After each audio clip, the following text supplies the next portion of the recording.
The Great Gatsby. Chapter 6. About this time, an ambitious young reporter from New York arrived one morning at Gatsby's door and asked him if he had anything to say. "Anything to say about what?" inquired Gatsby politely. "Why, any statement to give out." It transpired after a confused 5 minutes that the man had heard Gatsby's name around his office in a connection which he either wouldn't reveal or didn't fully understand. This was his day off, and with laudable initiative he had hurried out to see. It was a random shot, and yet the reporter's instinct was right. Gatsby's notoriety, spread about by the hundreds who had accepted his hospitality and so became authorities upon his past, had increased all summer until he fell just short of being news. Contemporary legends such as the underground pipeline to Canada attached themselves to him, and there was one persistent story that he didn't live in a house at all, but in a boat that looked like a house and was moved secretly up and down the Long Island shore. Just why these inventions were a source of satisfaction to James Gatz of North Dakota isn't easy to say. James Gatz, that was really, or at least legally, his name. He had changed it at the age of 17 and at the specific moment that witnessed the beginning of his career, when he saw Dan Cody's yacht drop anchor over the most insidious flat on Lake Superior. It was James Gatz who had been loafing along the beach that afternoon in a torn green jersey and a pair of canvas pants, but it was already Jay Gatsby who borrowed a rowboat, pulled out to the Tuolumne, and informed Cody that the wind might catch him and break him up in half an hour. I suppose he had the name ready for a long time, even then. His parents were shiftless and unsuccessful farm people. His imagination had never really accepted them as his parents at all. The truth was that Jake Gatsby, of West Egg, Long Island, sprang from his platonic conception of himself. He was a son of God, a phrase which, if it means anything, means just that. And he must be about his father's business, the service of a vast, vulgar, and meretricious beauty.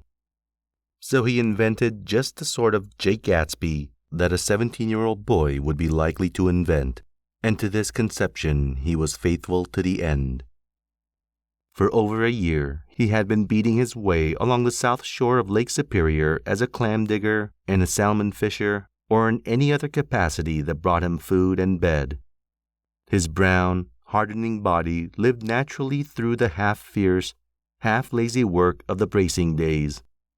He knew women early, and since they spoiled him, he became contemptuous of them, of young virgins because they were ignorant, of the others because they were hysterical about things which in his overwhelming self-absorption he took for granted. But his heart was in a constant turbulent riot. The most grotesque and fantastic conceits haunted him in his bed at night.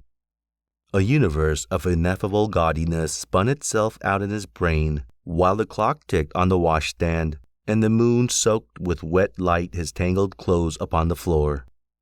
Each night he added to the pattern of his fancies until drowsiness closed down upon some vivid scene with an oblivious embrace. For a while these reveries provided an outlet for his imagination. They were a satisfactory hint of the unreality of reality, a promise that the rock of the world was founded securely on a fairy's wing. An instinct toward his future glory had led him, some months before, to the small Lutheran College of St. Olaf's in southern Minnesota. He stayed there for 2 weeks, dismayed at its ferocious indifference to the drums of his destiny, to destiny itself, and despising the janitor's work with which he was to pay his way through. Then he drifted back to Lake Superior, and he was still searching for something to do on the day that Dan Cody's yacht dropped anchor in the shallows alongshore. Cody was 50 years old then, a product of the Nevada silver fields, of the Yukon, of every rush for metals since '75. The transactions in Montana copper that made him many times a millionaire found him physically robust but on the verge of soft-mindedness, and, suspecting this, an infinite number of women tried to separate him from his money. The none too savory ramifications by which Ella Kay, the newspaper woman, played Madame de Maintenon to his weakness and sent him to sea in a yacht were common property of the turgid journalism in 1902. He had been coasting along all too hospitable shores for 5 years when he turned up as James Gats's destiny in Little Girl Bay. To young Gats, resting on his oars and looking up at the rail deck, the yacht represented all the beauty and glamour in the world. I suppose he smiled at Cody. He had probably discovered that people liked him when he smiled. At any rate, Cody asked him a few questions. One of them elicited the brand new name, and found that he was quick and extravagantly ambitious. A few days later, he took him to Duluth and bought him a blue coat, 6 pairs of white deck trousers, and a yachting cap. And when the Tuolumne left for the West Indies and the Barbary Coast, Gatsby left too. He was employed in a vague personal capacity.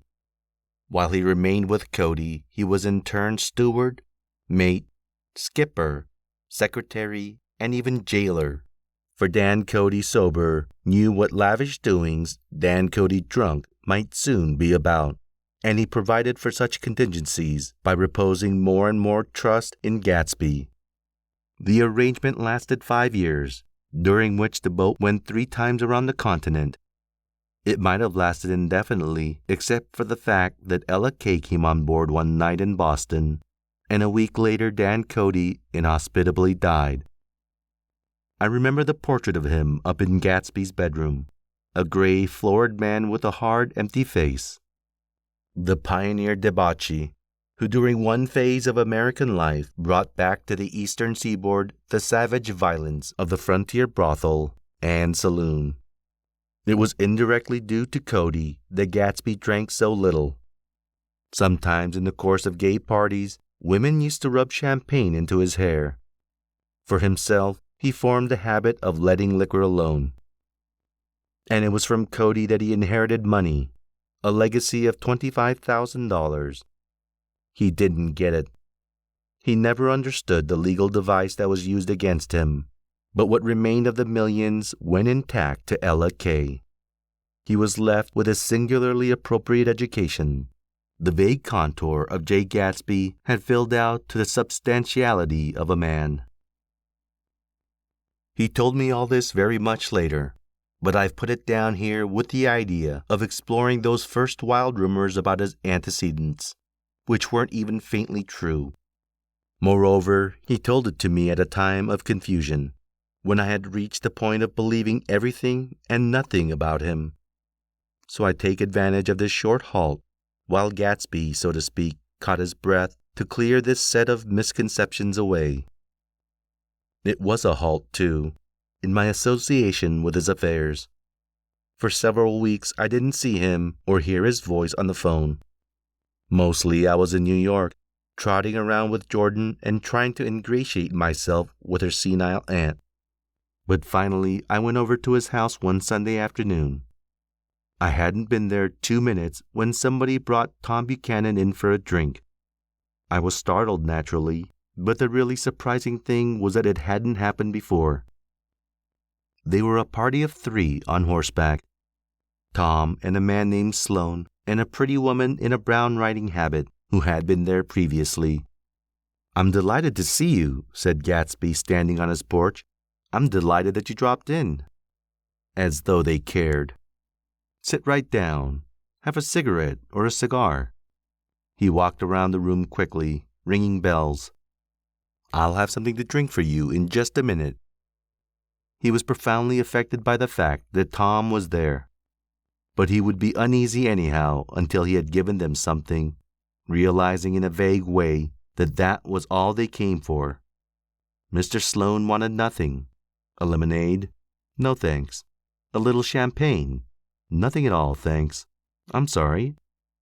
Did you have a nice ride? Very good roads around here. I suppose the automobiles... Yeah. Moved by an irresistible impulse, Gatsby turned to Tom, who had accepted the introduction as a stranger. "I believe we've met somewhere before, Mr. Buchanan." "Oh, yes," said Tom, gruffly polite, but obviously not remembering. "So we did. I remember very well. About 2 weeks ago." "That's right. You were with Nick here." "I know your wife," continued Gatsby almost aggressively. "That's so." Tom turned to me. "You live near here, Nick?" "Next door." "That's so." Mr. Sloane didn't enter into the conversation, but lounged back haughtily in his chair. The woman said nothing either, until unexpectedly, after 2 highballs, she became cordial. "We'll all come over to your next party, Mr. Gatsby," she suggested. "What do you say?" "Certainly. I'd be delighted to have you." "Be very nice," said Mr. Sloane without gratitude. "Well, think I ought to be starting home." "Please don't hurry," Gatsby urged them. He had control of himself now, and he wanted to see more of Tom. Why don't you stay for supper? I wouldn't be surprised if some other people dropped in from New York." "You come to supper with me," said the lady enthusiastically. "Both of you." This included me. Mr. Sloane got to his feet. "Come along," he said, but to her only. "I mean it," she insisted. "I'd love to have you. Lots of room." Gatsby looked at me questioningly. He wanted to go, and he didn't see that Mr. Sloane had determined he shouldn't. "I'm afraid I won't be able to," I said. "Well, you come," she urged, concentrating on Gatsby. Mr. Sloane murmured something close to her ear. "We won't be late if we start now," she insisted aloud. "I haven't got a horse," said Gatsby. "I used to ride in the army, but I never bought a horse. I'll have to follow you in my car. Excuse me for just a minute." The rest of us walked out on the porch, where Sloane and the lady began an impassioned conversation aside. "My God, I believe the man's coming," said Tom. "Doesn't he know she doesn't want him?"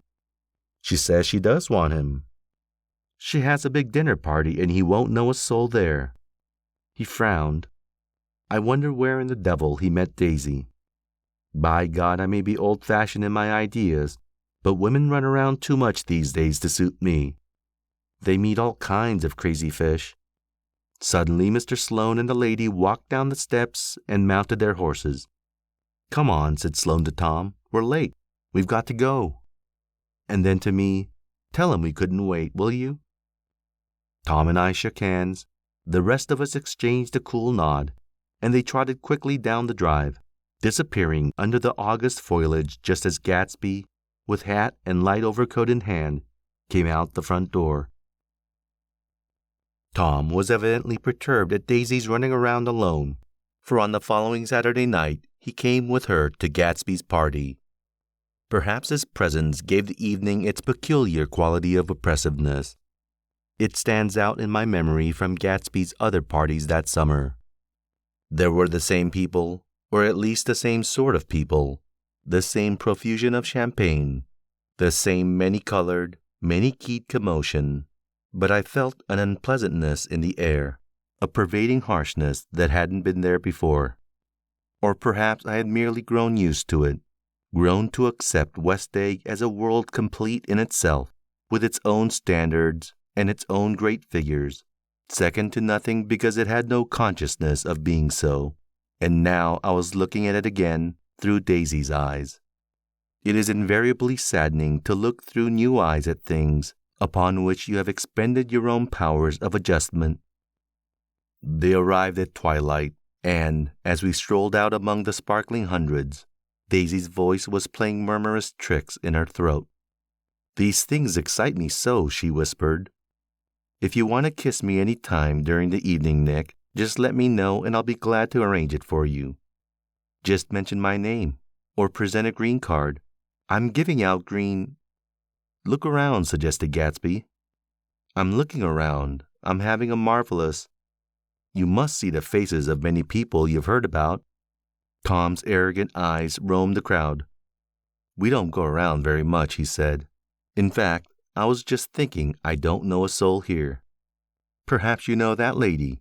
Gatsby indicated a gorgeous, scarcely human orchid of a woman who sat in state under a white plum tree.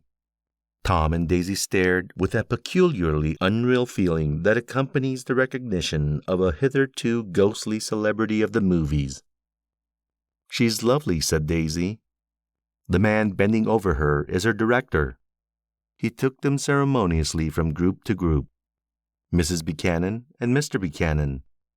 After an instant's hesitation, he added, "The polo player." "Oh no," objected Tom quickly, "not me." But evidently the sound of it pleased Gatsby, for Tom remained the polo player for the rest of the evening. "I never met so many celebrities," Daisy exclaimed. "I like that man. What was his name? With the sort of blue nose." Gatsby identified him, adding that he was a small producer. "Well, I like him anyhow." "I'd a little rather not be the polo player," said Tom pleasantly. "I'd rather look at all these famous people in oblivion." Daisy and Gatsby danced. I remember being surprised by his graceful, conservative foxtrot. I had never seen him dance before. Then they sauntered over to my house and sat on the steps for half an hour, while at her request I remained watchfully in the garden. "In case there's a fire or a flood," she explained, "or any act of God." Tom appeared from his oblivion as we were sitting down to supper together. "Do you mind if I eat with some people over there?" he said. "A fellow's getting off some funny stuff." "Go ahead," answered Daisy genially. "And if you want to take down any addresses, here's my little gold pencil." She looked around after a moment and told me the girl was common but pretty, and I knew that except for the half hour she'd been alone with Gatsby, she wasn't having a good time. We were at a particularly tipsy table. That was my fault. Gatsby had been called to the phone, and I'd enjoyed the same people only 2 weeks before. But what had amused me then turned septic on the air now. "How do you feel, Miss Bedecker?" The girl addressed was trying, unsuccessfully, to slump against my shoulder. At this inquiry, she sat up and opened her eyes. "What?" A massive and lethargic woman, who had been urging Daisy to play golf with her at the local club tomorrow, spoke in Miss Bedecker's defense. "Oh, she's all right now. When she's had 5 or 6 cocktails, she always starts screaming like that. I tell her she ought to leave it alone." "I do leave it alone," affirmed the accused hollowly. "We heard you yelling, so I said to Doc Civet here, 'There's somebody that needs your help, Doc.'" "She's much obliged, I'm sure," said another friend without gratitude. "But you got her dress all wet when you stuck her head in the pool."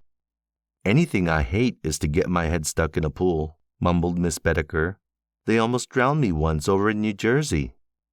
"Then you ought to leave it alone," countered Doc Civet. "Speak for yourself," cried Miss Bedecker violently. "Your hand shakes. I wouldn't let you operate on me." It was like that. Almost the last thing I remember was standing with Daisy and watching the moving picture director and a star. They were still under the white plum tree, and their faces were touching except for a pale, thin ray of moonlight between. It occurred to me that he had been very slowly bending toward her all evening to attain this proximity, and even while I watched, I saw him stoop one ultimate degree and kiss at her cheek. "I like her," said Daisy. "I think she's lovely." But the rest offended her, and inarguably, because it wasn't a gesture but an emotion. She was appalled by West Egg, this unprecedented place that Broadway had begotten upon a Long Island fishing village. Appalled by its raw vigor that chafed under the old euphemisms, and by the too obtrusive fate that herded its inhabitants along a shortcut from nothing to nothing. She saw something awful in the very simplicity she failed to understand. I sat on the front steps with them while they waited for their car. It was dark here in front. Only the bright door sent 10 square feet of light volleying out into the soft black morning. Sometimes a shadow moved against the dressing room blind above, gave way to another shadow, an indefinite procession of shadows, who rogued and powdered in an invisible glass. "Who is this Gatsby, anyhow?" demanded Tom suddenly. "Some big bootlegger?" Where'd you hear that? I inquired. I didn't hear it. I imagined it. A lot of these newly rich people are just big bootleggers, you know. Not Gatsby, I said shortly. He was silent for a moment. The pebbles of the drive crunched under his feet. Well, he certainly must have strained himself to get this menagerie together. A breeze stirred the gray haze of Daisy's fur collar. At least they are more interesting than the people we know, she said with an effort. You didn't look so interested. Well, I was. Tom laughed and turned to me. Did you notice Daisy's face when that girl asked her to put her under a cold shower? Daisy began to sing with the music in a husky, rhythmic whisper, bringing out a meaning in each word that it had never had before and would never have again. When the melody rose, her voice broke up sweetly following it, in a way contra-alto voices have, and each change tipped out a little of her warm, human magic upon the air. Lots of people come who haven't been invited, she said suddenly. That girl hadn't been invited. They simply forced their way in, and he's too polite to object. I'd like to know who he is and what he does, insisted Tom, and I think I'll make a point of finding out. I can tell you right now, she answered. He owns some drugstores, a lot of drugstores. He built them up himself. The dilatory limousine came rolling up the drive.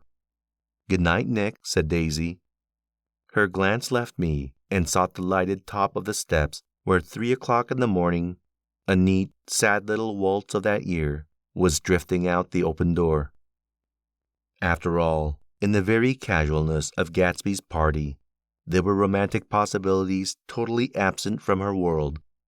What was it up there in the song that seemed to be calling her back inside?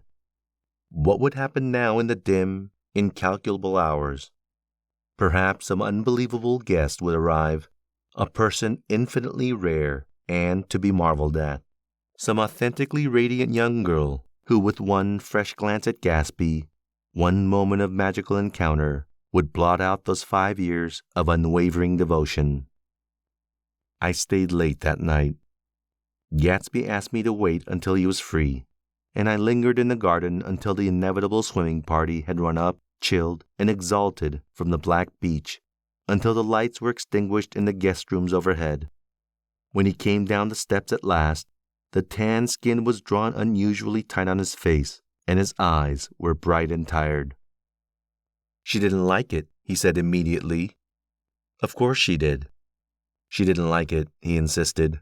She didn't have a good time. He was silent, and I guessed at his unutterable depression. I feel far away from her, he said. It's hard to make her understand. You mean about the dance? The dance? He dismissed all the dances he had given with a snap of his fingers. Old sport, the dance is unimportant. He wanted nothing less of Daisy than that she should go to Tom and say, I never loved you. After she had obliterated 4 years with that sentence, they could decide upon the more practical measures to be taken. One of them was that after she was free, they were to go back to Louisville and be married from her house, just as if it were 5 years ago. And she doesn't understand, he said. She used to be able to understand. We'd sit for hours. He broke off again and began to walk up and down a desolate path of fruit rinds and discarded favors and crushed flowers. I wouldn't ask too much of her, I ventured. You can't repeat the past. Can't repeat the past, he cried incredulously. Why, of course you can. He looked around him wildly, as if the past were lurking here in the shadow of his house, just out of reach of his hand. I'm going to fix everything just the way it was before, he said, nodding determinedly. She'll see. He talked a lot about the past, and I gathered that he wanted to recover something, some idea of himself perhaps, that had gone into loving Daisy. His life had been confused and disordered since then, but if he could once return to a certain starting place and go over it all slowly, he could find out what that thing was. One autumn night, 5 years before, they had been walking down the street when the leaves were falling, and they came to a place where there were no trees and the sidewalk was white with moonlight. They stopped here, and turned toward each other. Now it was a cool night, with that mysterious excitement in it which comes at the two changes of the year. The quiet lights in the house were humming out into the darkness, and there was a stir and bustle among the stars. Out of the corner of his eye, Gatsby saw that the blocks of the sidewalks really formed a ladder and mounted to a secret place above the trees. He could climb to it, if he climbed alone, and once there, he could suck on the pap of life, gulp down the incomparable milk of wonder. His heart beat faster as Daisy's white face came up to his own. He knew that when he kissed this girl, and forever wed his unutterable visions to her perishable breath, his mind would never romp again like the mind of God. So he waited, listening for a moment longer to the tuning fork that had been struck upon a star. Then he kissed her. At his lips' touch, she blossomed for him like a flower, and the incarnation was complete. Through all he said, even through his appalling sentimentality, I was reminded of something, an elusive rhythm, a fragment of lost words that I had heard somewhere a long time ago. For a moment, a phrase tried to take shape in my mouth, and my lips parted like a dumb man's, as though there was more struggling upon them than a wisp of startled air. But they made no sound, and what I had almost remembered was uncommunicable forever.